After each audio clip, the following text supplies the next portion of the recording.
Imagine yourself under a starry sky, around the warm glow of a sacred fire, where speakers gather to share their wisdom and insights. Creating a sacred space where all are welcome to warm their hands, here are your hosts, Sarenth Odinson, Snow, Cabra, and Emily Streaking Fate. Discuss spirituality, mythology, animism, and culture around a virtual sacred fire.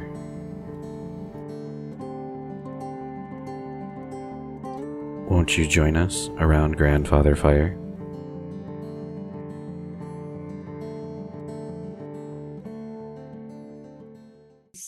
Hail Hell, hail Earth Mother, hail Bone Mother, hail to all of our gods and goddesses of the underworlds and death.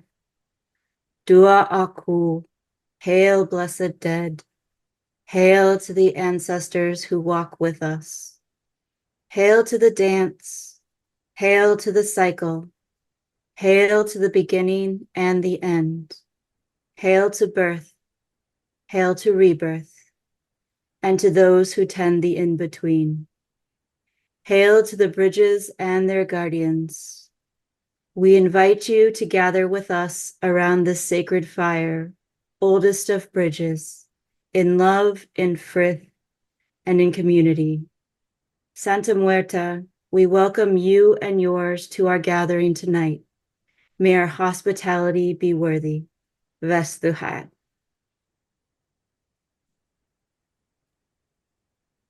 All right. Welcome to Around Grandfather Fire. This is episode 132 with my good friends and co-hosts Cabra, Snow, and Emily Streaking Fate. How are you all tonight?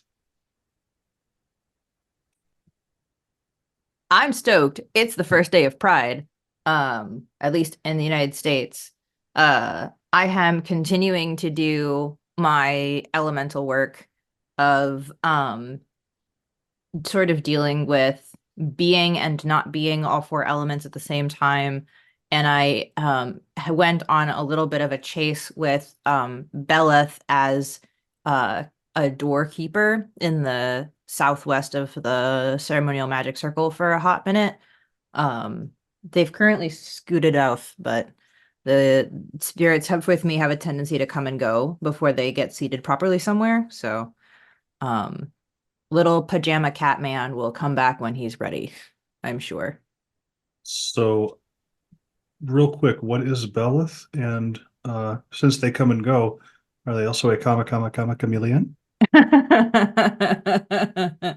Melith is a demon who, in the text, is just a little cat in pajamas with a horn, who demands that you make a hazel wand and wear a silver ring and like draw a triangle.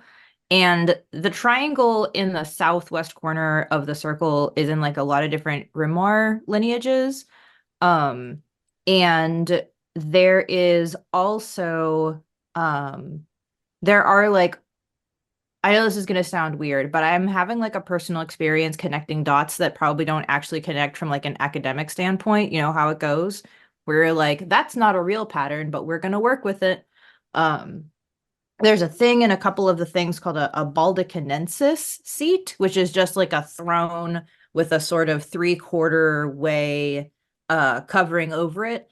And it can be either a chair or a bed. And so the thing that I'm seeing is that there's a connection between Beleth, the triangle, and the chair that is mentioned in a lot of the conjurations. And so it's kind of forming this idea, and I'm getting pings on it. So it feels like there's something there behind the like human brain must find patterns everywhere problem. But you go to see who is this mighty duke, this prince, this king. It's a cat in pajamas. It might be Wire being satirical because he does that sometimes. But it's also really hard to tell how much is satire and how much is history that he was aware of. Just because that's the fun part of that text. And at this point, it doesn't matter because the goetic spirits, for the most part, seem to be very happy just taking on those forms and using them because it's convenient. I don't know. But yeah, so it's just really funny because I'm dealing with these 4 great door openers, and then there's a 5th door. And so it's like there's a dragon and a huge bird and a big bear, and then there's a cat in pajamas with a little French horn doing his little doot doots. And I am like, I have a feeling, sir, that you're taking this form just to be funny. And he winks and he runs off. And I'm like, okay, do what you gotta do. Keep your Neat. secrets. So, how have you been? I've been better. uh, Working a lot and having literally just lost my grandmother yesterday. Uh, that's been a lot to deal with, but I'm on bereavement right now, and so I'm not going to work. They can't make me. Um, so it's been a bit difficult, but we saw my folks out this morning before they got underway, and they're driving all the way to Arizona from Michigan, which my hat is off to my father. He's going to try and make that trip in maybe a day or two. Um, I understand when he gets a fire under his ass and he pushes it. So because I can't say much. I've done trips like that. So um to be perfectly blunt about it, I'm grieving, I'm hurting, but I definitely needed the sense of normalcy and community that the show is here with. And I had a couple of coworkers who were like, I'm surprised you didn't just tell them I'm going home. And I'm like, okay, first off, we're so short staffed that I would feel incredibly guilty for bouncing at this point. It's not like my grandma's going to come back to life if I walk off. Um, I mean, what am I going to do? So and going home, I'd do nothing but just stew on this. So I needed to do something with my time. So and for me, it's a different kind of grief to losing my last 2 grandparents, simply because I got to see my grandpa Schneider before he died. We got to talk, and my grandma Schneider's death was so quick. She was there and gone as like within hours of getting into the hospital and getting into palliative care, which was nice because she's not lingering, she's not hurting, which is good. Um, but yeah. So that's kind of where I'm at. I am tender, I am hurting, but I'm here and I'm happy to be here. I'm really honored that you can come here when you're feeling vulnerable and in the early phases of grief to sit around the sacred fire with us. And if you need to step away, feel free. Well, I will. This morning I smoked about 6 cigarillos. Sitting outside, I smoked about 5 of them with my dog, and the 6th one I smoked with my father as we were walking around and looking at the truly immense garden him and mom have put together with like 6 raised beds. This guy's, I mean, I to be fair, I helped put some of those together. But yeah, good ancestor work this morning. Talking with the ancestors and having that time was a lot of help. And I recommend it to anybody who is going through a loss, even if it's really fresh, especially if it's really fresh. Um, for me, what helped was you'll sometimes hear the process of picking up like Tetris or some sort of repetitive game where you don't have to think too much. For me, that's Stardew Valley. Stardew Valley is my comfort game. I highly recommend you do that because it helps. It seems like a weird thing, but it definitely helps to go into some kind of comfort game or mode. Nothing wrong if instead of video games it's music or a book, like an old friend. Pick it up and just take your time because there's no rush.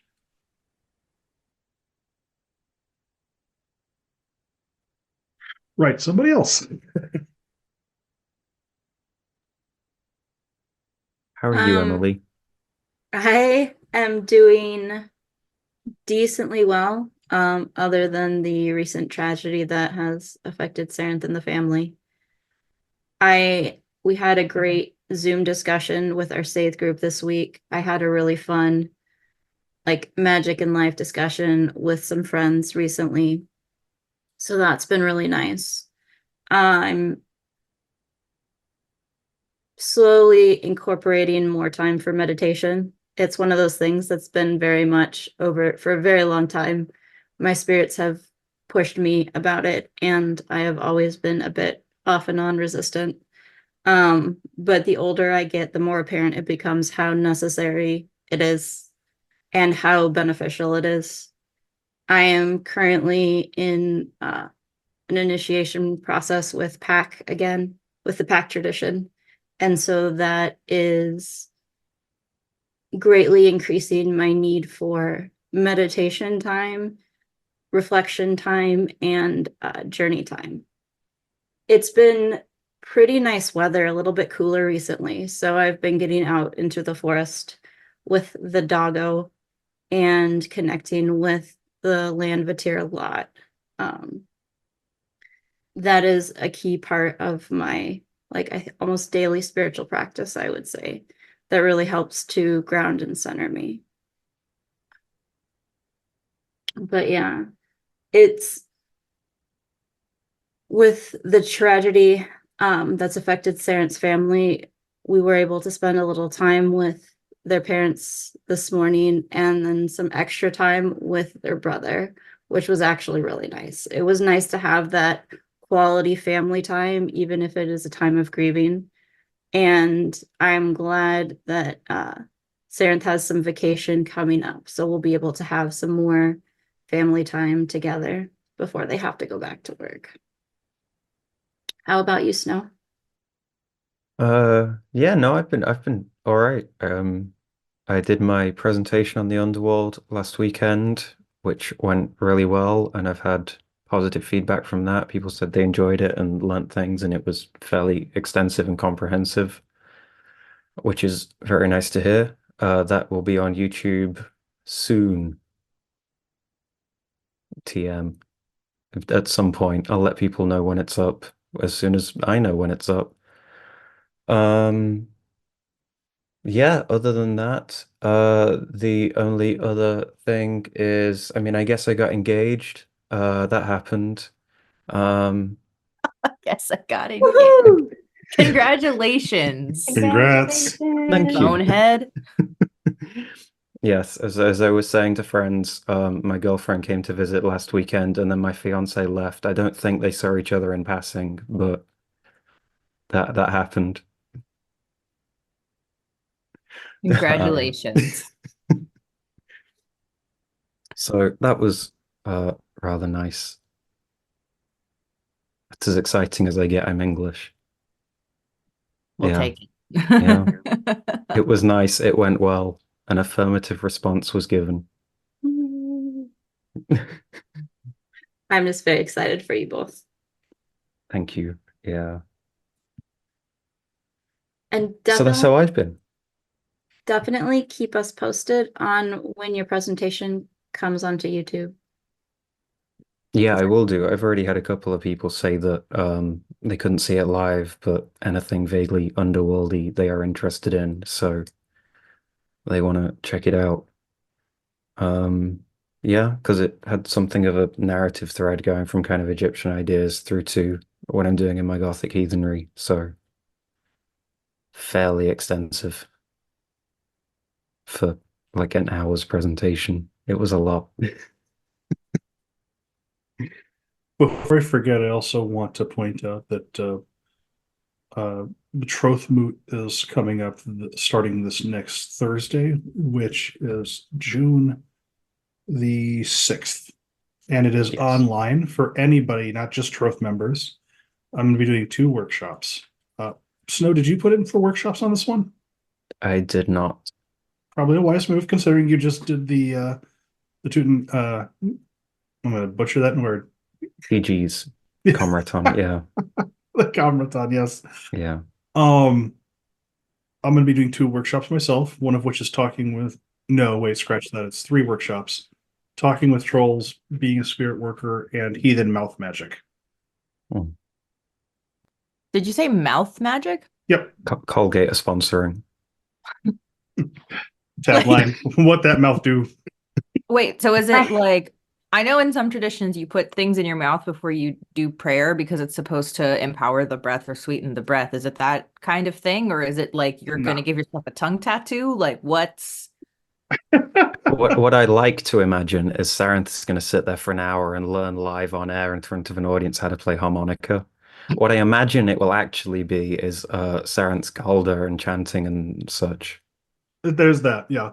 So I'm going over different forms of verbal magic. So Galder, Leoth, Kavethi, Fruthi, etc., Gurningar, among others. What that is that's everything from song, chant, incantation, enchantment, mumbling. There's a ton of different ways to do heathen magic that is purely verbal components. So, and I'd never seen anybody actually sit down and break it down. Everybody just kind of goes, "Oh, it's all Galder," and I'm like, no, it's not. And per my usual, the thing that I like to do with a lot of these workshops is put all the definitions and the lore up front, and then we're actually going to do stuff on the back end. So if you want a hands-on, practical, as well as historically as much as we can be informed workshop, that's what I tend to do. I mean, it sounds like all you need to get started is a mouth. I forgot where I put mine, but as soon as I find it. It wasn't until we got on this podcast and I heard you say it here that my mind just went straight to the gutter when you said that title. I don't know why. I did not pick up on any of that potentiality before, but that is a powerful title. Potent potable. That's part of why I made it.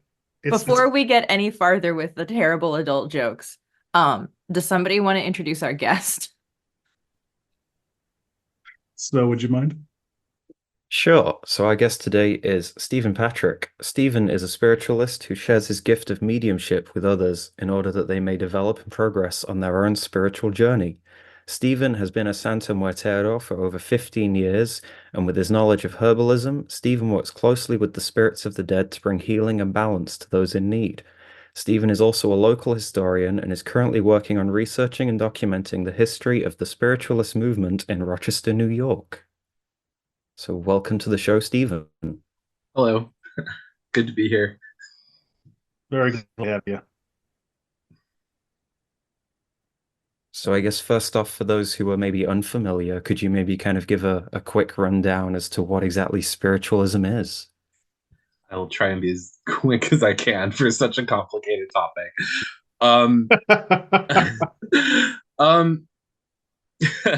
So first I want to say that the phrase spiritualism is used in a lot of different ways.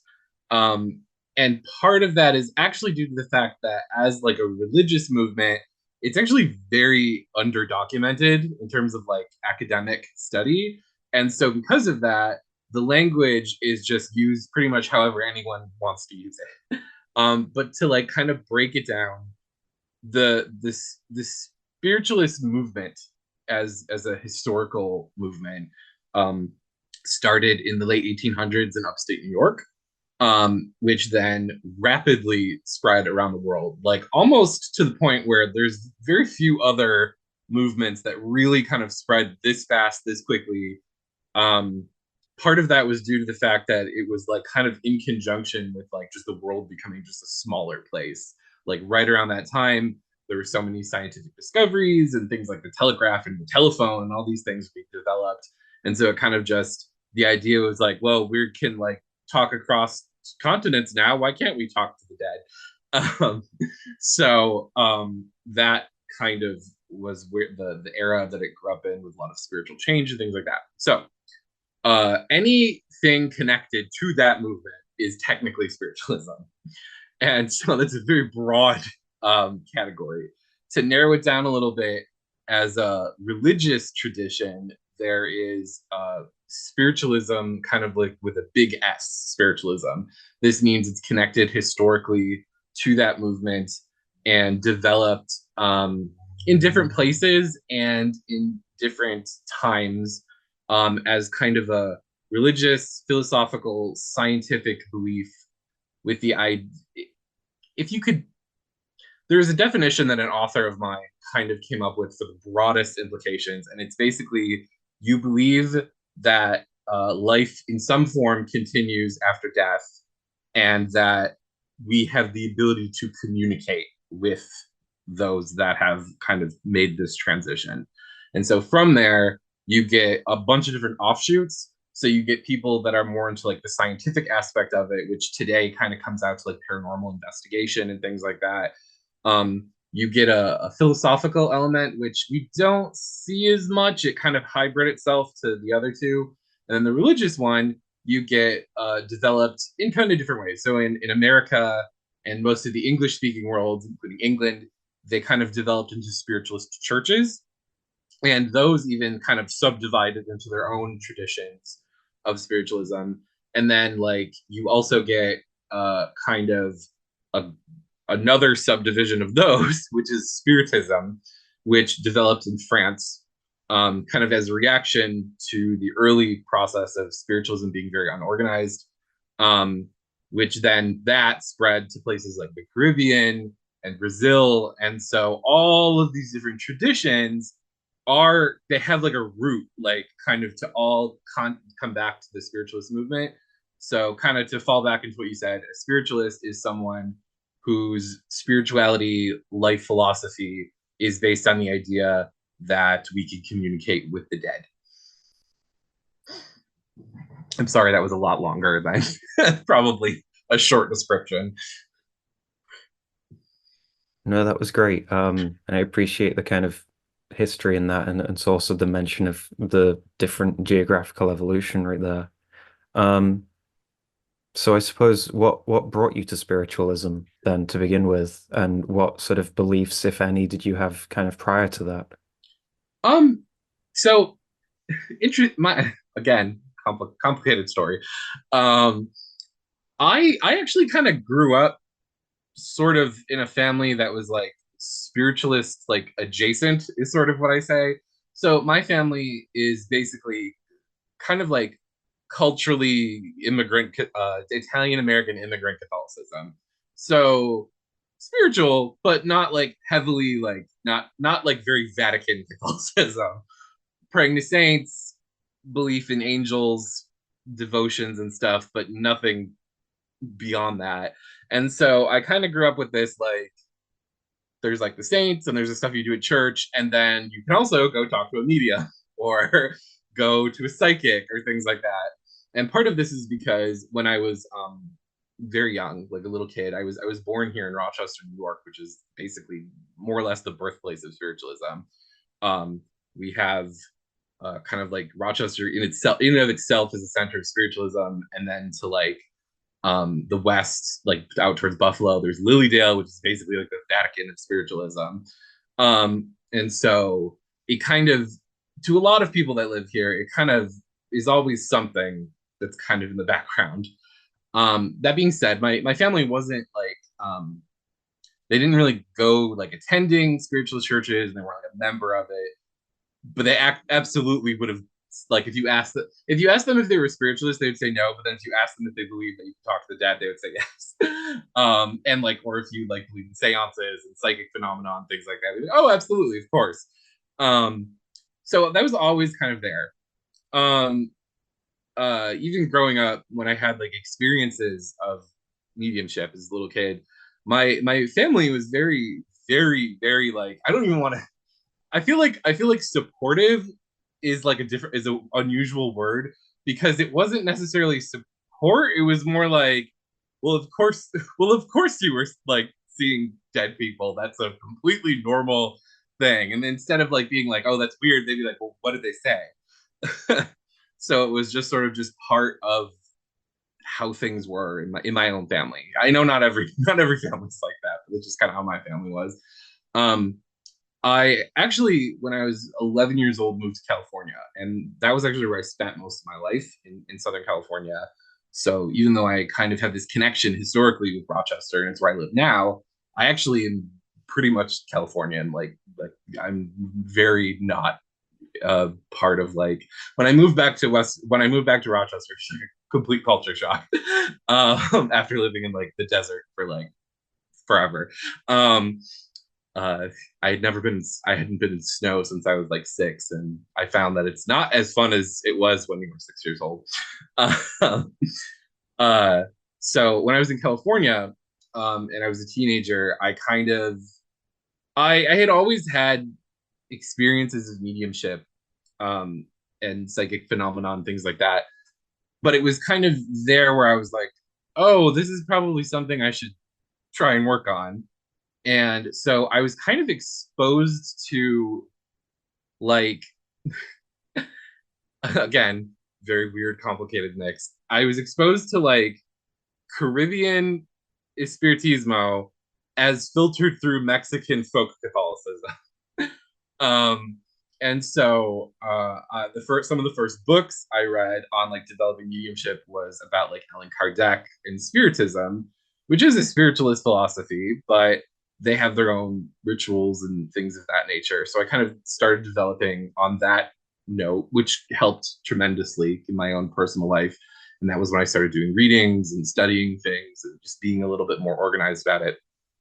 Um, and then eventually I moved back to Rochester, New York, like a decade ago, almost at this point, maybe more. And I kind of got in more with the American style of spiritualist practices. And so my like kind of slowly my sort of ritual uh, praxis of how I did things kind of shifted more towards American spiritualism, including like the language that I use and things like that. So that I guess that's kind of like the spiritualist thing, and then I guess kind of because I forgot that you asked about the other stuff, some of the other influences, I was I I pretty much had like a existential crisis from like age 13 until like 21. And so I was pretty much just constantly studying every religion possible while also developing mediumship. So I do have like a pretty good reservoir of spiritual traditions that I like not necessarily tried out, but was like, well, maybe this is right.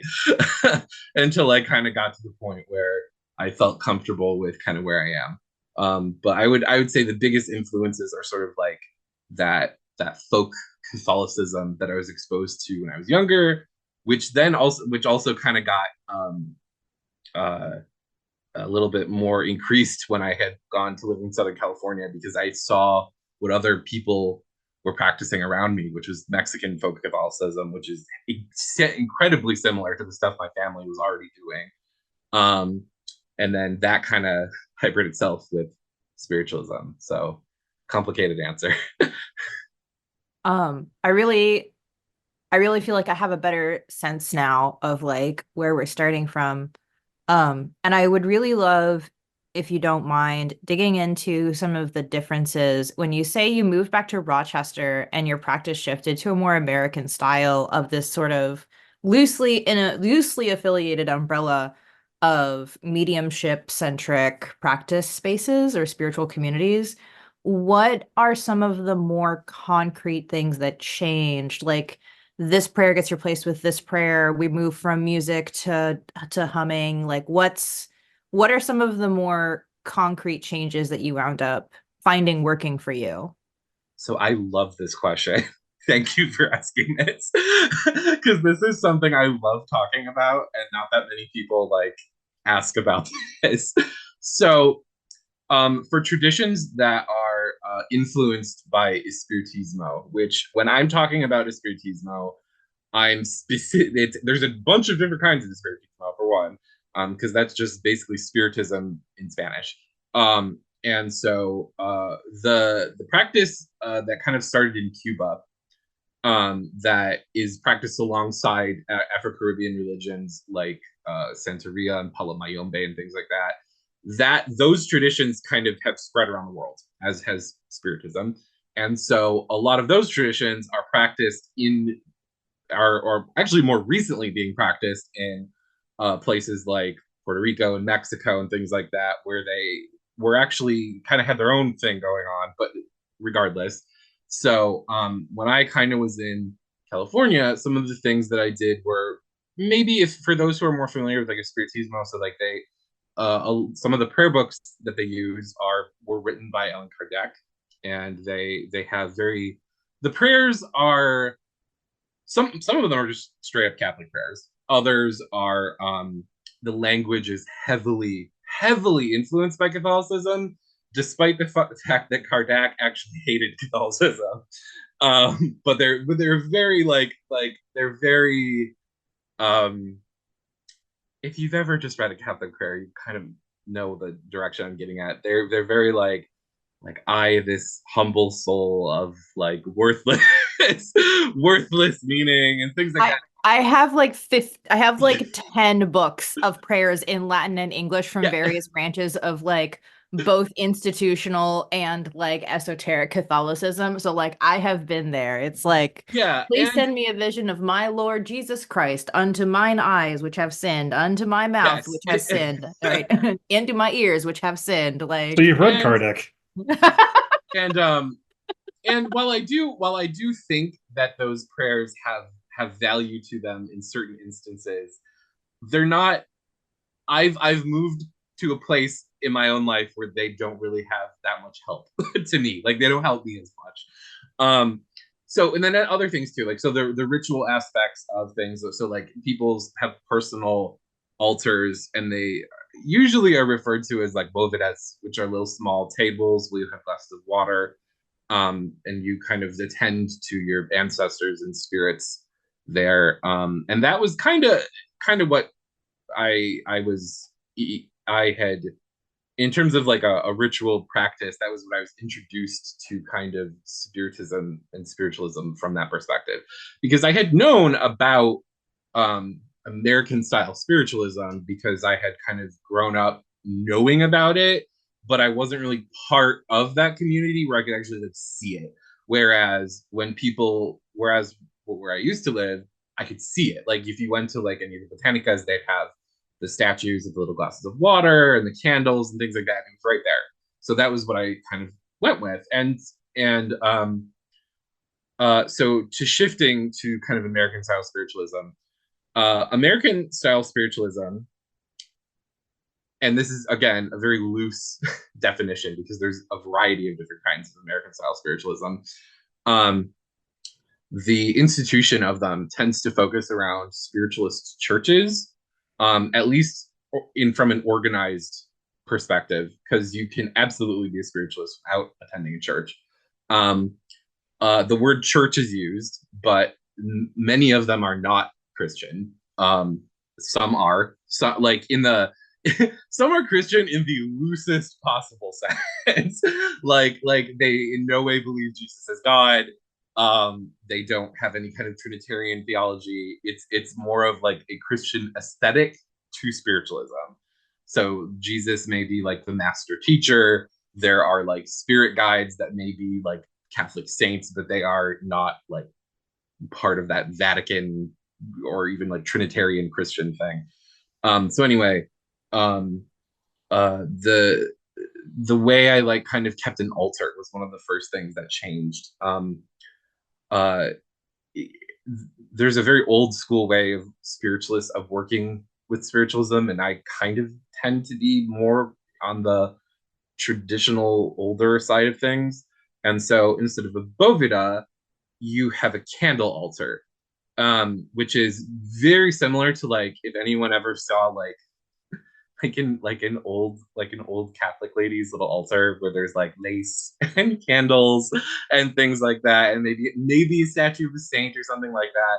It's kind of like that, which I always find fascinating because like the dynamic of like the central aspect of a spiritismo altars tends to be water, and then the American ones tends to be fire, which I just find interesting. So like the little glasses of water tend to just be replaced with candles. So instead of like having a glass of water to represent your spirit guide, you have a candle for it. And mine kind of the way I did it kind of shifted to that. I think probably, and that's more of a private thing, really. Like all of those altars are not like public devotional things. Those are all very private things. But I think the most public thing of mine that changed really was the language and terminology that I used. Some of it from like the Spiritismo side was literally just in Spanish, and it's interesting because some of the words are exactly the same. So like when you have when you like deliver like a message, and it's called like in English it'd be like an evidential message. In Spanish it's literally like evidencia, like it's the same word. But the language is a bit different. Like I said, the Spiritismo one is very heavily influenced by Catholicism. And while there are Catholic influences, a little bit minor in American spiritualism, the language tends to be more positive and more like affirmative prayers. It doesn't necessarily need to be like, although some of them are very like positive thinking, new thought stuff.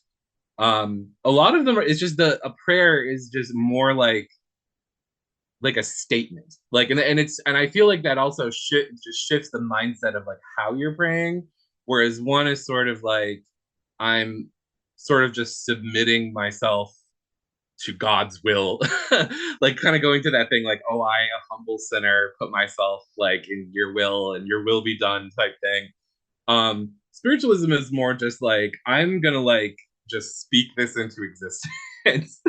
um and it doesn't really come across as like it's very it's influenced by new thought practices, and it's also influenced partially by like occult practices and like theosophical stuff, where it's like, why would I mention the stuff I don't want to happen when I should just be focusing on what I do want to happen? And so the language of that for me tended to change. And then like I said, a few other things as well, but they're more complicated things to talk about. So, is it safe to assume that your relationship with Santa Muerte began while you were surrounded by Mexican folk Catholicism? Yeah, very much so. Yeah, I actually I kind of would even argue like everything, even the spiritualism, almost kind of my sort of shifting of wanting to be more organized with my spiritualism almost kind of like came as a result of that, rather than maybe the other way around, because that's a whole other thing.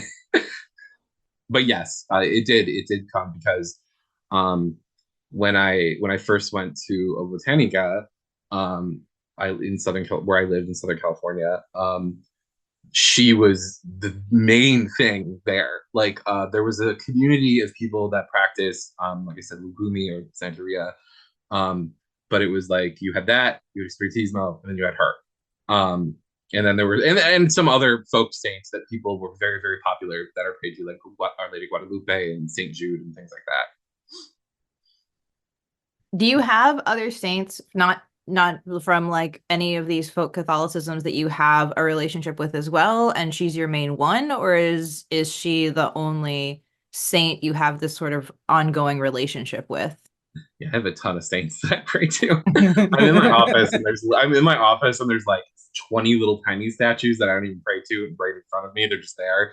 Then I have like altar over there, altar over there, altar over there. My folk Catholicism, the background of that, it's interesting because like that kind of like my family's tradition kind of was carried along into spiritualism. That's kind of where it found its home. So even though some of the trappings I use are like Catholic, the actual sort of more religious interpretation and understanding behind them is very, very, very spiritualist. I will say though that with a lot of these traditions, especially Santa Muerte, when I work with her, this when I'm working with Santa Muerte, the saints sort of take like a step back because she sort of becomes like the primary thing of devotion. I actually do have Catholic saints on her altar, but and I know that's like a kind of a debated topic for a lot of people that pray to her. but my understanding is sort of like in her space there could be other saints, but they're sort of more like adjacent helpers than they are like, it's sort of like she's like, I'm allowing you to share this space underneath me in this context. And so I keep my altars very separate. So like she has her altar where there are a few little saints on there, but then I have like my spiritualist altar, which is like decked out in like Catholic saints in addition to spirit guides, because like they're basically just, you know, elevated dead people. I know for myself, as somebody who mixes folk Catholicism and saints with like the other stuff that I do, for me, one of the things that happens during sort of the interview process when we're like trying to figure out whether or not we're establishing a relationship is this like, just so you know, you're walking into a very blended home. And if you're not okay with that, you can just go now. So like Oribus did not want to be part of that. Saint Martha did not want to be part of that. And so there's like all the saints that are here are like all of the chill saints, like that uncle who will sneak you a beer when you're 15, because he knows that you're not going to be out of his sight, so it'll be fine. Like those tend to be the ones that I end up having on my altars. I don't know how that works for you, but I love how you just described that, like the chill uncle. There's saints that are very very very demanding, where like they may be kind of like their personalities may be chill, but they're still very demanding. I'm thinking, at least to me, I'm thinking kind of like Saint Expedite, like yeah, very chill, very cool, very relaxed, very demanding. um, but yeah, I kind of have that. Like most of the ones that I deal with tend to be the very more like kind of relaxed ones. yeah, I know that Anthony and Joseph, I very good vibes because I'm like, listen, just so you know, I'm messy. Everything is a mess. Are you okay with that? And they're very much like, it's fine. Just remember to do the coffee every morning. And I'm like, yes, sirs. I love Saint Joseph, for the record. St. Joe. I have a ton of statues of him. I actually have one huge one of him, and he's been one of those saints that's been with me even before I even knew any of this stuff. Kind of like one of the, because I have my whole family's like Italian Catholic, and so I have some saints that I kind of like inherited. Like they're there because people in my family sort of like gave them to me. And then I have the ones that came in more of their own accord for me to work with, because they kind of were like, we're going to pick you. Before we get too in the weeds with this, I do want to fold in like one more aspect to this. Yes. Also for the rest of my co-hosts, if I'm bogarting the time, just feel free to PM me. It's okay. I wanted to actually break in here because I wanted to circle back around to this conversation in a minute, because most people's experience with Santa Muerte is unfortunately through popular culture media, and it is incredibly one-sided and incredibly ill-informed, because like the first time I ran across Santa Muerte worship or cultists or any of that was with Breaking Bad. I love that show. I do too, but I knew like looking at this, I'm like, this doesn't feel very terribly accurate, or it's very one-sided in its portrayal. So being me, I wanted to look more things up, but I know that for a lot of people, as with Norse gods, their introduction is through some form of popular media most often. And what I suppose I'm getting at is, what are the common misconceptions about what Santa Muerte and her people are about? I mean, you kind of when you mentioned Breaking Bad, that pretty much sums up what the common well, okay, so kind of what you said. Honestly, and I'll be very real with this. How she was portrayed in Breaking Bad is not wrong. Like, right. it's not. It's just one kind of actually relatively small way of how she is prayed to. So one of the, when you get a piece of popular media, it blows up that really. Yeah. I'd even kind of argue that with I feel like kind of like, to use your example, I feel like kind of with some of the Norse mythology stuff, it's more like the TV stuff will set the trend, or movies. Whereas with Santa Muerte, I think it was that misconception was sort of already there. and that was just kind of perpetuated by some of that. So like one of the things about her that why she's it's so popular is that she is this spirit that will come to anyone and work with anyone for anything.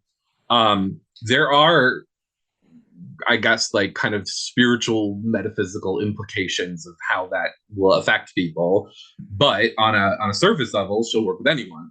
And so there's a thread of ways of working with her that involves aggressive forms of magic and witchcraft. And so a lot of people, not a lot, but some people who work with her in a context of very like harmful magic or protective magic dealing with harmful occupations and stuff. So like the thing in Breaking Bad was that drug dealers and cartels pray to her. And that is true. They absolutely do. But she's also prayed to by everyone, single mothers, grandmothers, the LGBT community, just in its entirety. One of the other things that other people kind of don't, at least if people who live in America may not know this, is she's also like very, very, very popular among mariachi players in Mexico because their job is actually relatively dangerous. They play music in places like bars and outside at night where they can be robbed or beaten or kidnapped. And so they often will pray to her for protection. And it kind of goes into that idea of, I feel like that a little thread of that is sort of just like how in the past, like musicians were actually kind of like looked down on. And it's sort of just like a part of that where she tends to protect people that are outcasts, whether that be because they are, you know, narcos or because they're ostracized by just the community. But on the other hand, like I said, there are people who pray to who are just average, common everyday people. Like I said, there's single moms, dads, grandmas, families. Comes for us all. Yeah. So, but yeah, there's that misconception is very, very kind of perpetuated, and I feel it's perpetuated on a couple different sides because you have a lot of people who think that she's prayed to only by criminals, and kind of that is perpetuated by some of the cartels, like on purpose. But then you also have like the Vatican hierarchy that's like she's prayed to by criminals and Satanists, which is true. but they're also forgetting that like tons and tons of almost everyone that prays to her, especially in Mexico, considers themselves devout Catholics. Um, Obviously, there are other ways of worshiping her and praying to her, but for the most part, most people who have prayed to her are Catholic. And so there's just a whole host of ways of kind of working with her, but sort of only the negative things tend to be focused on. And to kind of just make a comparison of the other stuff that I do, I feel that's also kind of true of spiritualism. Where most people's exposure to spiritualism or knowledge of spiritualism tends to be like fraudulent mediums, Ouija boards, and like some of the like pop culture stuff in either like horror movies or some of the mediums that are on TV. And like that's usually people's pretty much it. Like they don't usually know any of the other stuff. And so as with everything, it's best to actually like look into these things before making a judgment of any kind. Gotcha. So what I guess one of the things that I keep running across that I wanted to pick your brain about is I am consistently hearing you can't do this unless you are XYZ culture group. Yep. And what you've said with regards to Santa Muerte and as well as to spiritualism kind of flies in the face of that. Now, I've been honored to be part of a couple of Spiritismo services, like a Misa, for instance. But I was invited into that. That's a little different than just walking up and going, I'm going to do this thing. I mean, what I guess I'm getting at is how accessible is Santa Muerte to folks who aren't in that cultural Catholic milieu, or who may not have as tight of bonds, but they're interested in learning more about her or her cultus? Is she accessible, or is she part of a closed practice? Is one of the questions that I keep running across online. And I wanted to ask that to you. That's a very good question. And as as with everything I've said, it's a little complicated. So Damn, you can't give me a boilerplate answer. So okay, yes, but no. So it's interesting. So when Santa Muerte, like, even just I am one of the very few people. I've never met anyone. I'm not saying I'm the only person, but I've just never met anyone else who really shared my experience. I came to start this devotion in Santa Muerte before she kind of became super popular in the United States and around the world and stuff like that. I actually have been devoted to her for like 18 years, which is a lot for someone that's not like from Mexico or Mexican background or anything like that. Mhm. When I first started praying to her, there was nothing in English, and even the stuff in Spanish, there wasn't really that much of it. She was kind of like, when I first started learning about her, and I would ask some of my friends who are either first generation Mexican immigrants or born in Mexico, they either had really no idea who she even was, or if they did, it was literally like she's literally like evil. Like, we don't do that.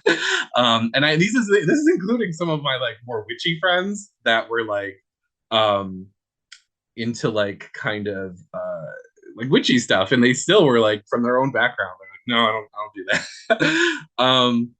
And now, fast forward, she's literally become like a international devotional thing, like her, not a religion, not quite a religion, but an international spiritual movement.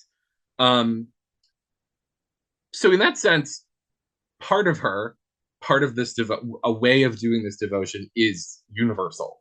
In fact, in Mexico, most of the organizations there actually completely embrace her being a universal spirit that anyone can kind of be part of. There's a few organizations that have tried to kind of get off the ground, and some of them, one of them I'm thinking of is doing pretty well, and it's Santa Muerte International, and it's centered in Mexico, and it's mostly to people who speak Spanish, but it's still like of the idea that pretty much anyone can pray to her. Um, there are parts of there are ways and traditions of being devoted to her that are closed.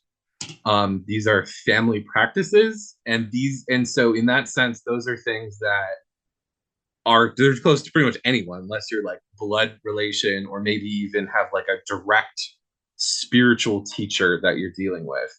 But that's a very different thing than kind of her as a spirit. So it's like her as a spirit is open to everyone, but how you're devoted to her may be closed off to you, depending on who teaches you and who hands you this information. One of the big things I think that's part of like this spirituality that is Santa Muerte is sort of like discerning how you actually have your relationship with her. Um, because there are a lot of different ways to be part of this kind of community, if you will. So for some people, it's an ancestral practice, and it's or maybe even like something that they were kind of like initiated into. Um, but for some people, it's not. But you still kind of then have to figure out like what your place is in this with her. Um, so I hope that makes sense. It does. She's a saint that I admire from afar. I don't have a personal connection to her. I haven't been grabbed by her or anything like that. Also, that's not an invitation either, because I got enough shit going on. I feel that. But my background is German and English Catholics. So I come from a totally different cultural milieu and a totally different, well, not maybe totally, but a very different background in terms of where a lot of these practices are coming out of. And there's been a really interesting dividing line between different forms of folk Catholic practice that I'm noticing over the years, especially as people get more into reconstructing their polytheist religions, because a lot of these differences are coming forward as I'm looking into folk Catholic sources for my folk magic, for Trolldomer, for Hexenkraft, that kind of thing. As I'm looking into sources for this stuff, some of this is coming forward in very different ways depending on how you're looking at it and what your lens is. So I appreciate you going into that a bit, because my exposure to Espiritismo has been mainly through Kardec and through Misas. And so there's it's not a huge dividing line, I think. I think that there's cultural language and all that as a milieu, but there was enough for me to sink my teeth into that I could kind of come along for the ride and go, oh, this is pretty familiar. But there's just an appreciation of all these different nuances between the history, the language, the culture, and everything that kind of makes this stuff tick, that I wanted to kind of bring some of that forward for the audience, because while I have that as an internal understanding and experience, I'm not the audience. On the subject of localizing practice and talking about things that you could do, but there's like a distance that has to be thought of. Plants grow in places. And I know for myself, I can't really imagine any spiritual practice, especially one that involves mediumship with the dead. And this might just be my background coming in, that doesn't involve plants, whether it's somebody's grandma is just like, you have to eat collards because I said so, listen to your grandma, or because it's the plants making the incense to prepare the space, or you're getting dragged to your auntie's blessing woman's backyard to get smacked with rue while she whispers at you for 20 minutes about I don't know what. Like, I can't imagine these things happening without plants, but I think that like our listeners might not have an idea of like how the herbalism component kind of like meshes in with the rest of your practice. So do you mind painting a little picture for us?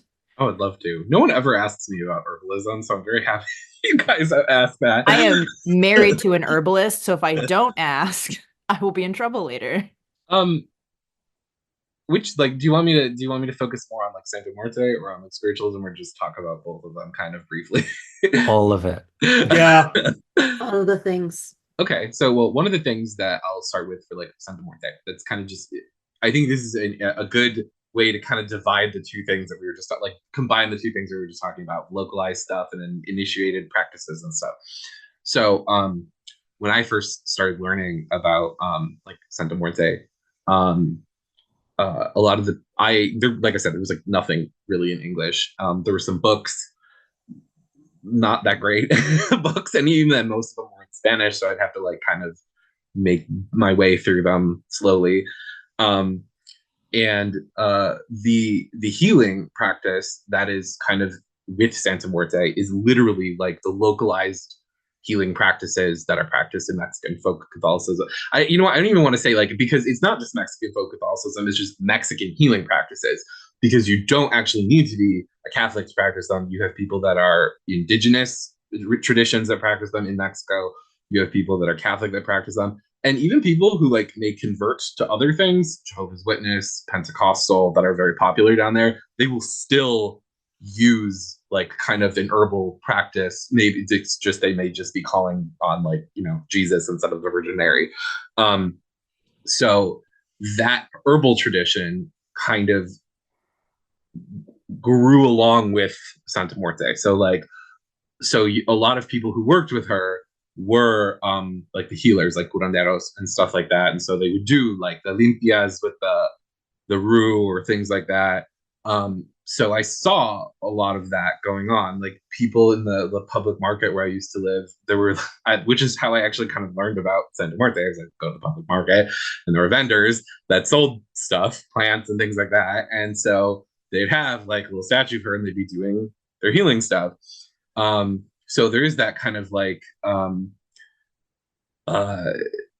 very geographically specific stuff with her and things like that, where people will bring her into traditions that were already there. They'll use like the herbs, then they'll say a prayer to her.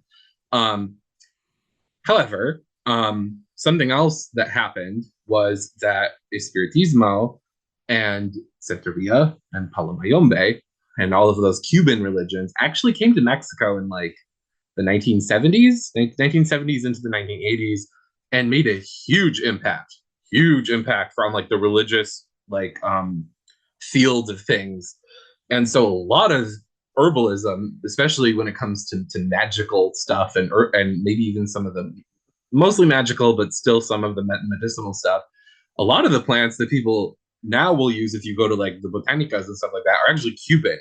And so some of that herbalism kind of went its way into there. One of the books that there's a little like book that a lot of botanicas sell, and it's called in English it's called the Holy Death Bible, and like the Spanish version is like La Santa Biblia Santa Muerte.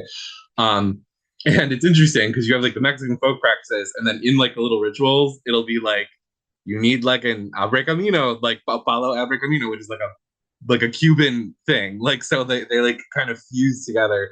So it's interesting just how like localized religions kind of mix together with herbal stuff. So one of the ways that Santa Muerte kind of called me to work with her was with plants. And that's because it was kind of something I already had been doing from a very, very young age.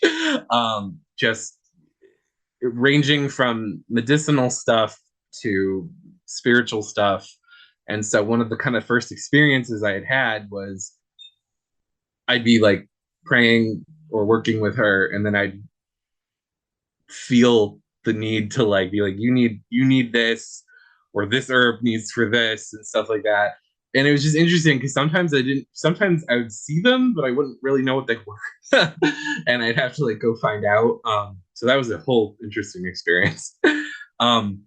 With spiritualism, specifically American style spiritualism, it's a little bit different. I feel like American spiritualism was almost like cut off from this practice by like the powers that kind of be. In the early days of spiritualism, herbalism was a very, very, very, very big thing.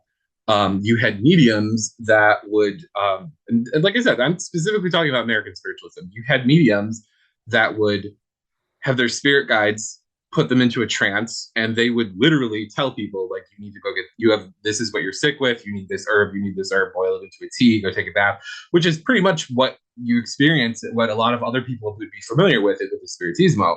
The spirit guides come in, they tell them you need this plant, you need that plant, or like even in like Afro-Caribbean or Brazilian religions, like you get like like in Umbanda and stuff like that, you get like the caboclos and stuff come in and tell them that they need this plant and that plant and stuff like that. So that was very much part of spiritualism. And then what happened was the government was like, you can't do that because you're not a doctor. And to everyone, not even just if you weren't a spiritualist, but if you were an herbalist, a folk, maybe a folk healer or something like that, they started to regulate what you could and could not do. And so a lot of that kind of a lot of spiritualist churches and organizations were very hesitant to kind of do that. So a lot of the more herbal stuff in American spiritualism is less, it's not as documented, but it's there. And now I think we're seeing a little bit more of a resurgence of it, which is actually, I think, attributed to spiritists and people that practice these other religions kind of being able to do the same thing. And like maybe American spiritualism is not feeling as like, oh, I can say that again. Like I can maybe explore this again. Because a church that I used to attend, we had a lot of people that actually were like trained as herbalists, and they would. It's funny because they would like they would give a message to someone like from the platform, and then like afterwards, after the service was over, they'd be like, by the way, you might want to like get this plant for this, because they couldn't like publicly say it because they were worried about like getting in trouble or something like that. Mm. And again, like a lot of the plants that I've heard come through, at least for like around here, they tend to be very like folk remedies, like things that your grandmother would know because it probably is your grandmother telling you it from like the Take an onion, put it in the food processor, Exactly. put it in your socks, it'll break your fever. There was but back in the old the onion in the socks thing was really funny. Or even non-herbal things that are still focused, like Vicks Vapor Rub. Yup. Or Yep. Verner's if you're from Michigan. Yep, my grandma did that. Did anyone else know about like the potatoes with headaches? No, what? Okay. My great grandma would cut like a potato, just a regular potato, and she would like tie it to a bandana around her head. And it's because it's cold, it stays kind of cold because it's a root vegetable, and it would like give you like a cold pressure like on your head if you had like a headache. So she'd be walking around with like potato slices, like but yeah, Emily's like, that's the nod of understanding and experience. Yeah, I'm familiar with the potato method. There was a very, very famous spiritualist woman that used to live around here in like probably I think she passed away in like maybe 1912. I actually wrote like a little article about her on one of my blogs, and her name was Antoinette Madison, and she was an herbalist, and she would go into trance, and her spirits would prescribe local plants. Like, so she actually would have to go to like the reservations to get some of them. This was like 1800s, late 1900s, and eventually she got arrested because they were saying you're practicing medicine without a license, and they put her on trial. And as the story goes in some of the old newspapers I found, they actually had to dismiss the trial because they couldn't find anyone in the county that either hadn't been healed by her or had a family member or friend that had been healed by her. That's amazing. I will say, before I forget my thread again, that particular practice is something that, from my personal experience, is coming back. And the way that I'm seeing it couched is this is spiritual advice. Talk to your doctor. Yep. as a cover your ass. Yep. But also because straight up, like, these are spirits talking. Most of them aren't medical professionals. Like, one thing that's actually kind of I find interesting is that in England, the spiritualists there had a little bit more like leeway. I don't know how this happened. I don't know how it happened or why it happened, but I know that a lot of the guides that they have will often manifest literally as spirit doctors, and they will just prescribe stuff. like often. And then funny that a lot of them were, because I think this, again, you know, they're the spirits of the dead teaching what they know. And so it often was that a lot of them were homeopathic doctors. And so they were allowed to do that because it wasn't as like strictly regulated as some of the other things. So they would tell them like some medical advice and then also do like a, you know, like a magnetic spiritual passes over them and stuff like that. You saw that more in America earlier on. And then it kind of, like I said, it kind of had to get brushed under the rug a little bit. But in England, they still have always kind of done that. That's interesting. That is an aspect of the practice that I appreciate you bringing forward, because I didn't know that at all.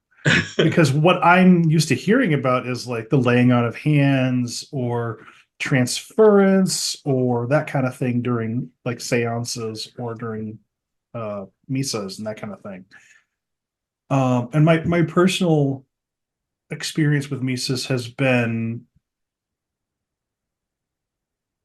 at least in the ones that I've been part of, more the spirit is expected to just inhabit the person and speak instead of being more interactive, where I've seen it in other contexts where people talk about the spirits getting up and walking around with the person and riding them, basically, like you might expect from, say, Santeria. And I'm not sure if this is a culture difference or if this is just we're trying really hard to make sure this doesn't turn into a complete shit show. Which is legit on both occasions, I should say. I'm glad that you kind of brought that up, because this is again something else I like to talk about, because now I feel like we're in kind of this cultural space and time where we can like contrast these things that are like on surface level insanely different, because normally we wouldn't like geographically see them together, but we can now. Right. And so one of the things I think is really interesting is so like a misa is basically a seance. Like, it's literally just another word for it. Misa is the Spanish word for mass, which, you know, it goes to Catholicism. So it's like we're gonna have a spiritual mass, whereas seance was from French, and it was like it's literally the word like to sit. So we're going to sit, and it's because seances would take place in parlors. So we're going in the parlor to sit. That is where that's where it comes from. We're going to have a seance, a sitting in a parlor.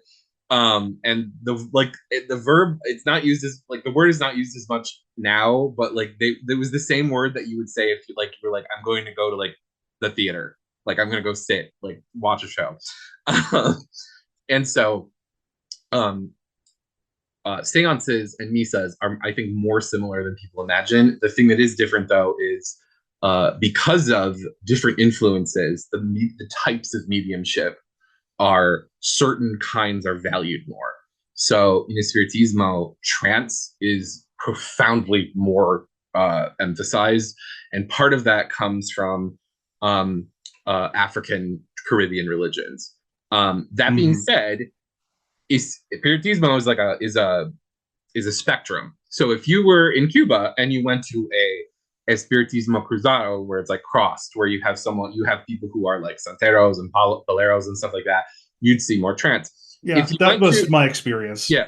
If you went to a Kardecus center in Cuba, it would not be as like that. It would be a trance, but it would be a very light trance, more like channeling, like where the medium may be aware of things and it's just sort of like channeling information, as opposed to what you would so like in the spiritualism organizes it into complete trance, full trance, unconscious trance. You are gone. Like, you're gone. The spirits comes in and talks to them.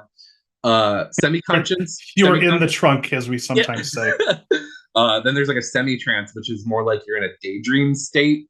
You may be aware of what's going on, you may remember little bits and pieces, but it's kind of in that middle. And then the other one, which is like fully conscious trance, which is like basically channeling.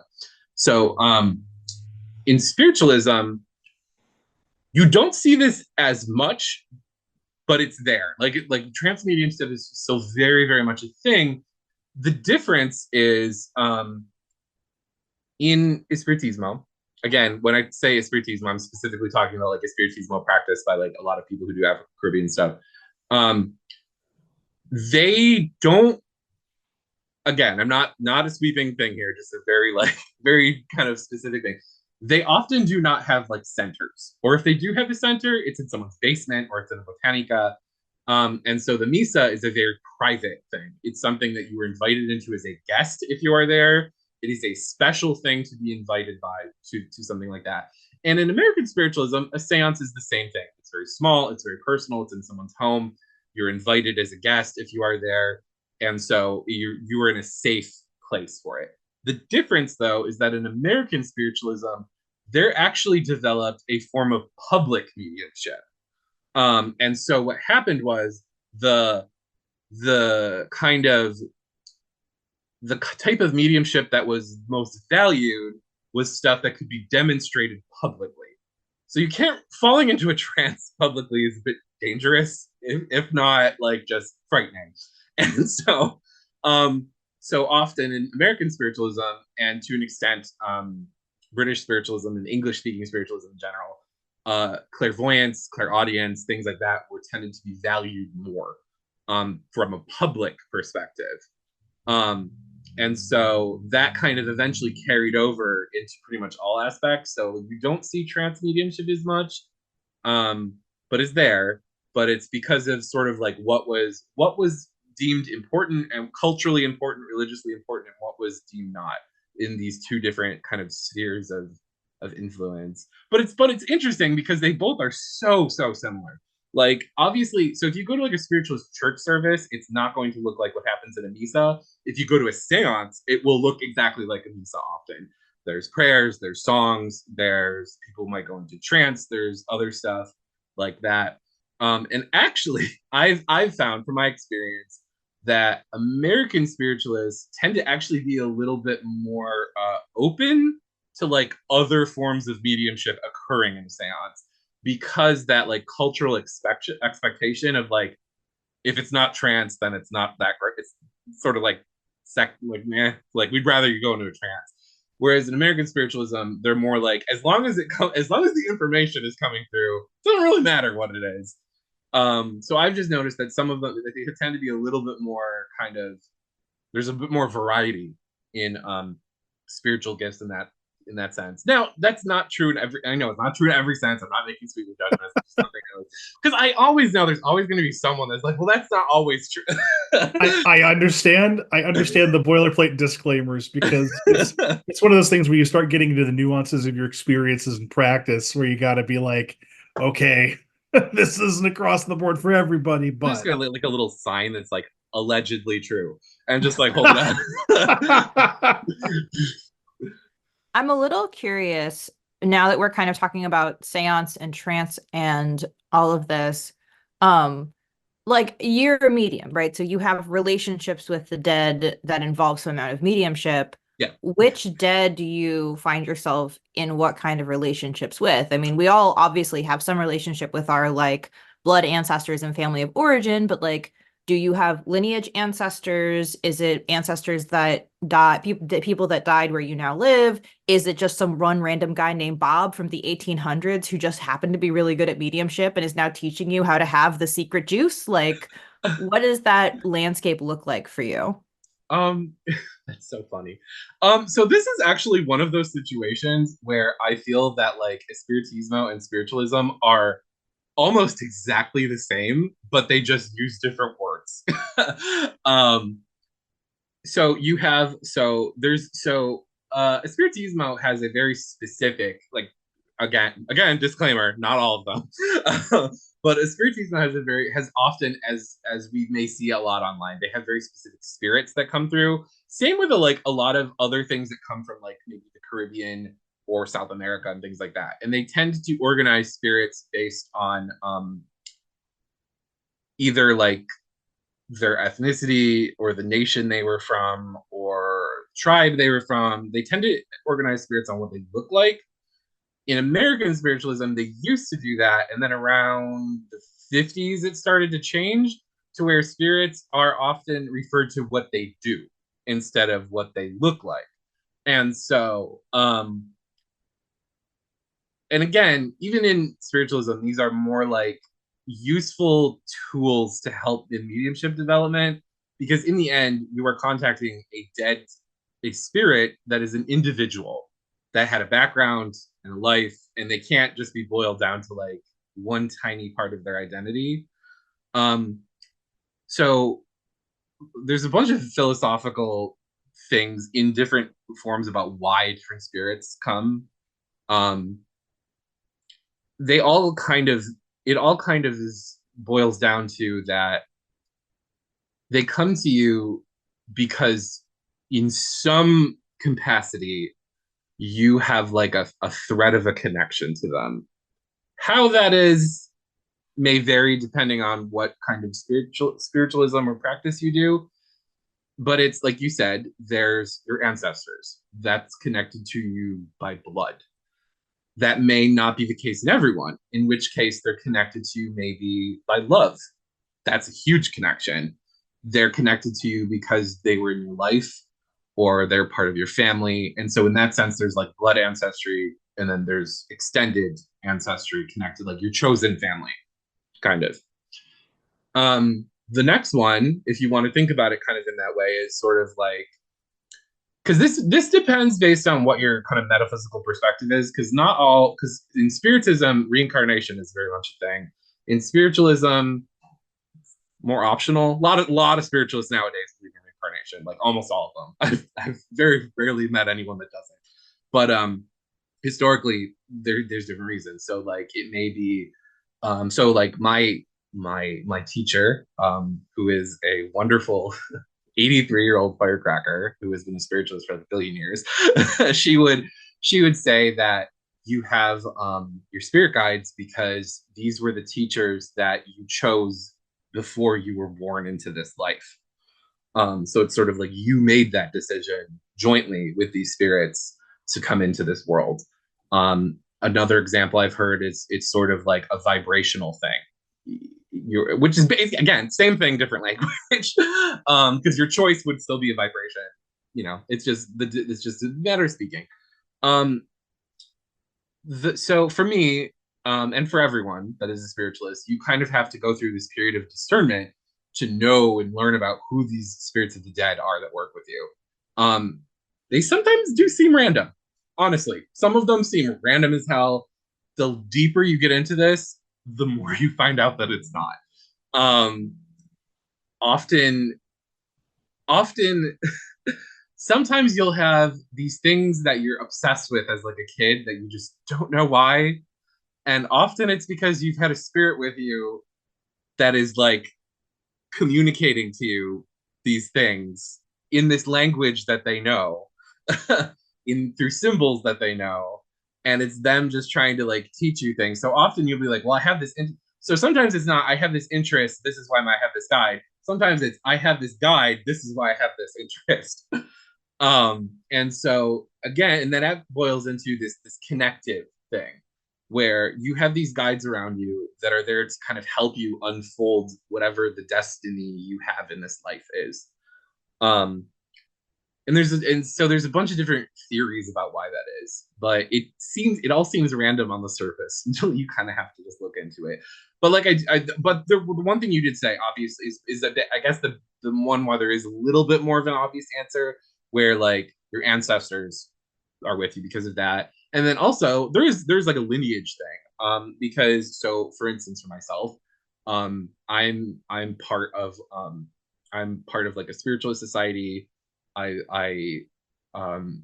I had a teacher who had her own teachers where she passed down this stuff to me, and I've had other stuff. I have had other people who have also kind of like, so the church I used to go to, which I left for many reasons. It is literally the oldest spiritualist congregation in the United States, and so when we were there, we'd often have people picking up on spirits that had been there like 100 years before that were wanting to communicate things to the current congregation. And so those things are more like those lineage spirits. But when you get into the ones that are dealing with your personal destiny, it seems random, but it's because it's something that you kind of have to learn to unfold based on your kind of destiny that you came into this world with. I'm sorry for the rant. No, honestly, I'm glad for the pushback because I didn't realize it, but I'm looking at it and I'm like, I kind of do feel like I proposed a particular way of looking at relationships with the dead. And I really appreciate you pushing back on that and being like, well, spiritisms, I'm just going to call them spiritisms, plural, so that we all stop thinking about it as a monolith. Spiritisms and spiritualisms think about these things in different ways. And here's some examples of what is going on, but there's still obviously that thread of like your great grandma is going to keep an eye on you. Exactly. Obviously. I had a question, and this ties into. Oh, I'm sorry. Go ahead, Snow. I have been talking quite a bit. Go for it. I was just thinking as we've been going, with the mention of the kind of diasporic and syncretic traditions like Lukumi and Santeria and so on, and also Catholicism. And also you mentioned sort of the history of this coming out around the time of a lot of occult stuff. And of course, we've got all the sort of pagan stuff now with the polytheistic revival. Where do you feel these sort of spiritism feels kinship looking at these different traditions and religions and communities, if any, or do you feel like more of an island? So I don't at all, because some people who practice spiritualism, if we're talking about it like as a spectrum, the further you go towards the philosophical kind, they tend to see themselves as an island. This includes very strict Kardecists, and also very like more philosophical like spiritualists. And this is true of like American spiritualists, or even in England, where it's sort of like spiritualism is its own thing. It's a very specific philosophy. We are like our own thing. The end. In reality, this spectrum tends to encompass everything. So spiritualism is one of those traditions where you can be a spiritualist and also something else. Um, and so like I like kind of like what I was saying with like a spiritismo, because you have it's a spiritismo sort of like the the the grounding and dealing with the dead, but then you have these other religions that are more ritual oriented, like Santeria, Banda, uh, Palo, things like that. And then in kind of the more American sphere of things, you have people that like my family, they identify, they not anymore, but they used to identify as like, most of them identified as Catholic, but they absolutely were functionally also practicing spiritualism. Like, and so it's very hard to tell the number of spiritualists sometimes, because you have people that may utilize all of these different places, but will identify as something else. Regarding occult stuff, I think it's funny because a lot of spiritualists, or a lot of occultists, would also practice spiritualism, but may not want to admit it. Because in America, at one point, spiritualism was sort of like looked down on, like especially like there was just this like very like uh tenacious tension with occult communities and spiritualists, because a lot of them were sort of like a lot of spiritualists were sort of like, you all are crazy. And then the occultists were sort of like, you just spend all your time talking to dead people. And so like there was a little bit of back and forth, and they would tend to hide things or borrow things from like each other. And so in my fast forward to today, in my spiritualist society that I'm a part of, we very much are of the idea that anyone can practice spiritualism no matter what their other religious or spiritual affiliations are.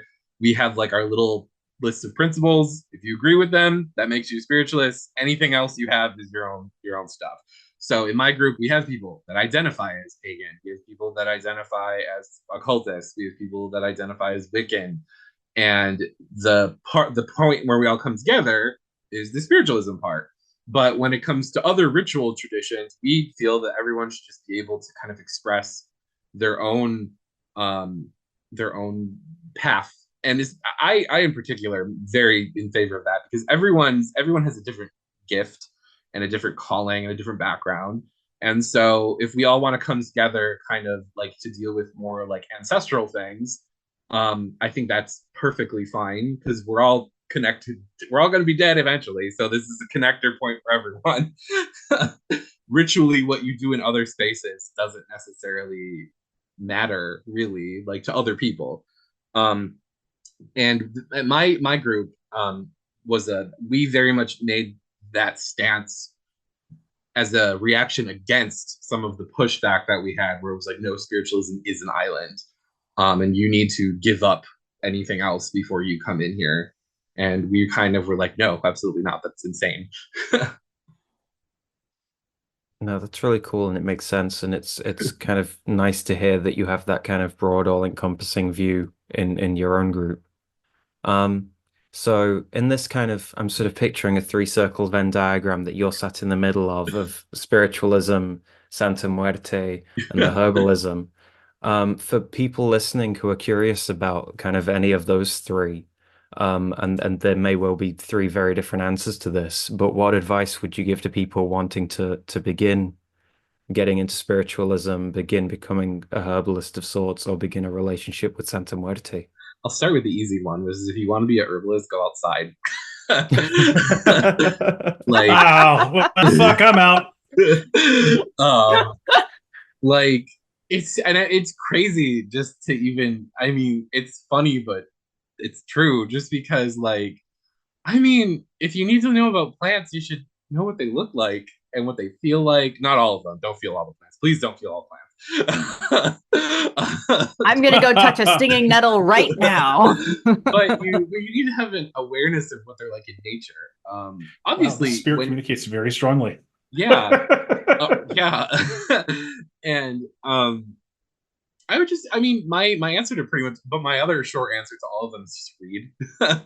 I would say read everything, everything. Like don't like, because I know some people will be like, oh, don't read this book, read it. No, read everything. If anyone ever tells you to not read something, just run in the other direction. I think maybe go from the book they were trying to not get you to read. yeah, exactly. Go buy it. But I think it's good to read to just be familiar with a broad amount of opinions when it comes to stuff like this, even things that may be wrong, because you need to know what they look like in order to be able to make kind of a judgment call with stuff. When it comes to herbalism, another part with herbalism is that's one thing where there's like a million classes and things you can take on that.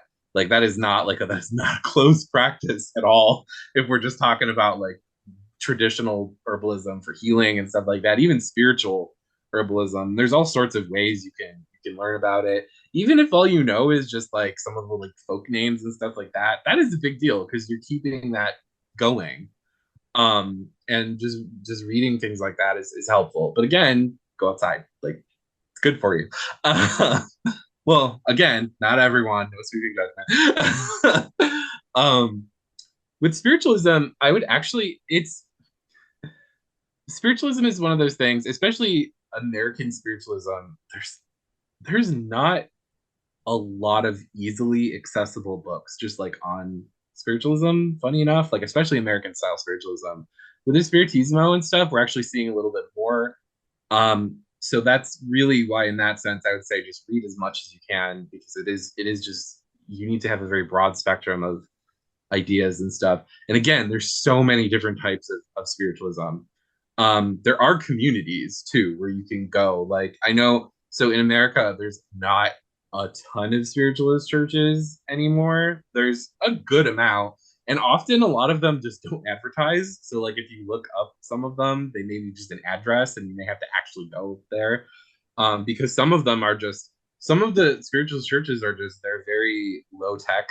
Um, the pandemic actually changed that quite a bit. I was actually a friend of mine brought this up. I was very impressed because I like the pandemic could have just ended spiritualism because so many people who are part of spiritualist churches are older and very like low tech, but instead they really like embrace like being on Facebook and Instagram and going online to kind of reach out to people, in which spiritualism tends to have a history of when horrible things happen of doing stuff like that, uh, to kind of step up to be there for people. So I guess it's sort of just history repeating itself. There are big communities though around the country if you want to learn about spiritualism, specifically American style spiritualism. Like there's Lilydale in New York, Casadega in Florida, Chesterfield in Indiana, Harmony Grove, California. There's a bunch in Michigan, Massachusetts. They're all over. And you can learn and take classes and stuff there. And then when it comes to other kinds of spiritualism, like Spiritismo and the plethora of different kinds of it, again, like that, you might have to those you may have, because some of those are they're not closed, but they're like more associated with like specific cultures or specific language speakers. So you may have to do a little bit more work if you only speak English to go into those. But most of them are usually very welcoming. Then when it comes to Santa Muerte, the one book that I actually would recommend everyone read, because in this case there is one really really good book, and it's Devoted to Death by Dr. Andrew Chestnut. It's pretty much the most like accessible book academically about Santa Muerte that covers everything. He goes to these places, um, and his delves into the history, and he's friends with most of the leaders of like a lot of the big circles and like stuff like that. So I'd say read that first, and then from like that academic historical perspective, sort of like explore the other books, which are more of a devotional character, to sort of see where you kind of fit in, because there are different ways of working with Santa Muerte, and I don't want to necessarily say that some are better, but some are older. Some are older and some are newer. And so you may need to figure out what you feel more comfortable with in there and what you're called to do. Um I think that, did I go completely off kilter, or does that okay. No, you're fine. Okay. Yeah, no, that was great, and hopefully listeners sort of that gives them a really good jumping off point. So looking at the clock, is there anything you wanted to mention, or is there anything anyone else wanted to ask or bring up before we decide that we have a show? I did. Cabra, did you want to bring up something? No, I'm good. It can be Okay. quick too if there's multiple things. Um, one of the things that, as we're sitting here and we're talking about all this, and I'm thinking about my position with Sather and Spa in heathenry. This is also one of the cross currents that I'm not sure a lot of people have picked up on until relatively lately, but um, various practices in modern American heathenry also have roots in modern spiritualism and cross currents with various African diasporic religions. And I know that one of the things that Paxson was talking about in one of her books was where she was specifically told to go talk with folks in the Umbanda community as a way of helping out with heathenry and its issues with more ecstatic practices. And that's something that in my own experience, again, with the Spiritismo and Misas, is something that is cross current in modern heathenry. So at least for some of our more ecstatic practices, I know that the contacts that we've had with spiritualism in its various forms and with African diasporic religions is something that we've actually brought back into our community in some of the more ecstatic practices. Whether or not people will realize it or admit to it especially in the more right-wing circles, that's where some of that comes out of. And I find these cross currents that you're talking about between spiritualist communities and between African diasporic communities really cool, because we've got a lot of touchstones there too, but we just don't talk about it as much. One thing I think that I would like some people to know is I feel a lot of people will see one type of spiritualism and be like, oh, my family doesn't do that. And Right. so like they'll see like Spiritismo, or they might see an African diasporic religion. Spiritualism truly is and was a worldwide phenomenon. And there are a lot of like European people that were actually very much spiritualists in Germany, in Iceland, in Sweden, and places like that. So those traditions of like talking to the dead and channeling spirits, you don't have to go that far back to like find them. One of the spiritualist churches here in Rochester, at the moment we have two spiritualist churches, and then my spiritualist society that I co-founded with a wonderful group of people. It's the Rochester Spiritual Society. You can find that on every platform.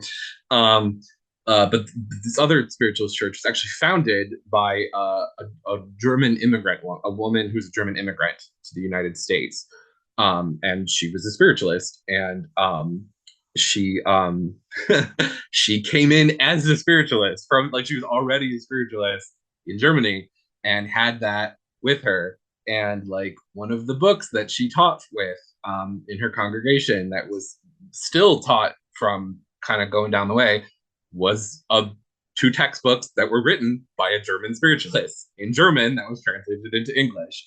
And so you really don't have to look that far. And all of this was in like the 1920s, 1930s.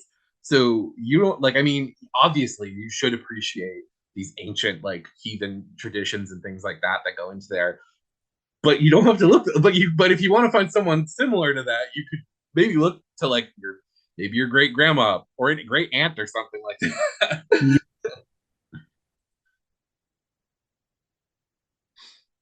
Now, you mentioned different ways that people could go about finding out more about Santa Muerta and establishing a personal practice with that.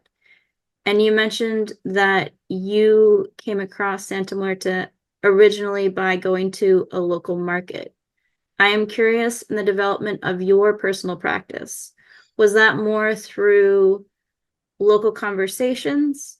Did you have a mentor or a local group, or was it just all of the things incorporated, your intuition and chatting with local people? And I mean, at the time, I don't know if there was much that you could read that was out, but I've heard that with Santa Muerta things, it's more of a oral and figuring things out type of thing. It's kind of like an all of the above of what you said. Yeah. So when I was 16, I literally like this story is written in a couple of my blogs, and it's been out there. A lot of people have heard this story. So basically, I seemingly stumbled into a botanica without even knowing it. I feel that I probably was called in there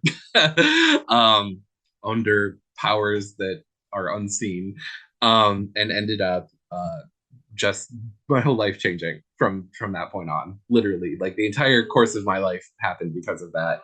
And so I found like a Santa Muerte statue there. It's a tiny little thing. There weren't that many Santa Muerte, like they weren't that elaborate. They were just like these little things. I bought one, and because I felt that I needed to buy it. And then I did look up stuff online, and there was barely anything. And um I kind of fell into like these things. So like while I was at the market for another not really any particular reason, I saw that there were tables that sold like there were curanderos that had stands and santeros and stuff like that that sold all sorts of religious supplies. And I saw that they had Santa Muerte stuff, and so I would often just kind of ask, "What is that? What can you do with this?" And they were just little things like candles and incense, and they would just say, "You do this with it, you do that." So in that sense, I mean, not like official teachers, but I did engage with people that were involved with it. I did read some of the books that were out, little pamphlets and stuff like that. Most of them were not like even.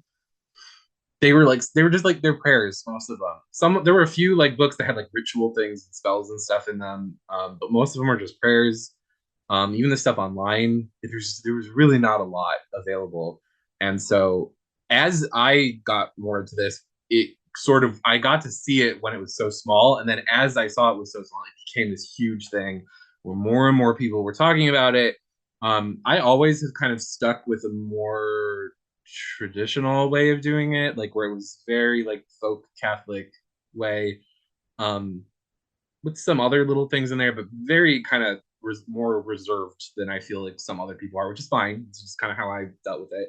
But I also would talk to people online who were just this kind of, again, like this is fast forward a few years when more people knew about it, especially when Andrew Chestnut published his book, and then a lot of people who spoke English are more aware of this, and like also Breaking Bad when that was on there more, and so people were looking more into it. So I also talked to some people who did have who had teachers and things like that, and I just learned from listening to other people. But in the end, it really kind of was a discernment type thing of figuring out my own kind of path into things. I do have some things though I did learn from asking some people and from observing things that I've noticed I haven't really heard elsewhere. And so I'm wondering if like some of the things I picked up from where I used to live was more like a localized practice that like may not have like been carried out on like an international kind of level, because a lot of the stuff today that's very influenced like the religious movement of Santa Muerte is sort of like people will set up a botanica and then like in order to like sell products, they'll have like candles and books and things, and then those kind of create new traditions and stuff like that. And so some of the like more localized things, I've seen some people who knew about like more of these older little things, but I don't see them that often. But again, there's nothing wrong with new. It's just it's just different. So again, kind of all of the above: observing, listening, discernment. It sounds like your relationship was very spirit led or spirit pushed into like synchronicities and Yeah. what Oh my gosh. what she felt you needed to. Everything in my life is like that.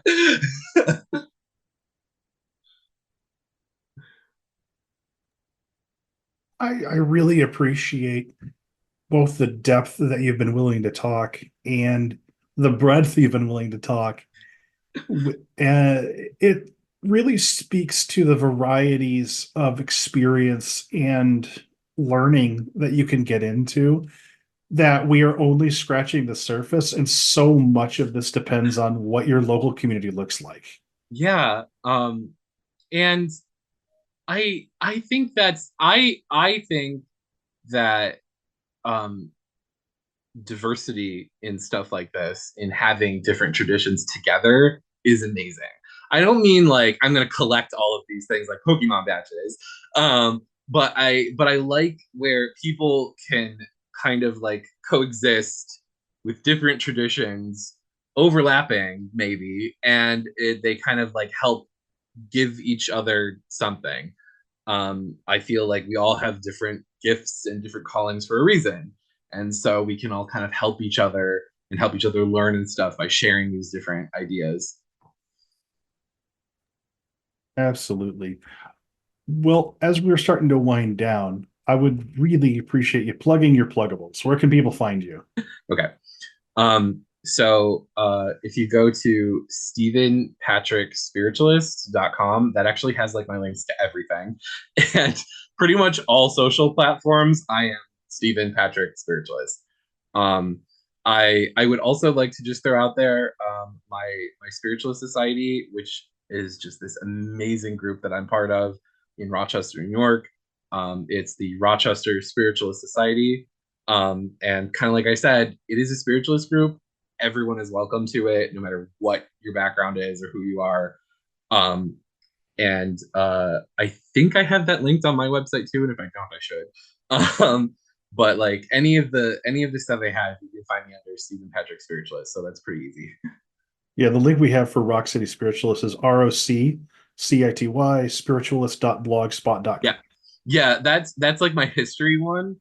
And if you go to like I said, StephenPatrickSpiritualist.com, those are all on there. So I have like, because I have a blog for my history projects, I have a blog for my personal projects, I have like a bunch of stuff. My Instagram, all of those things.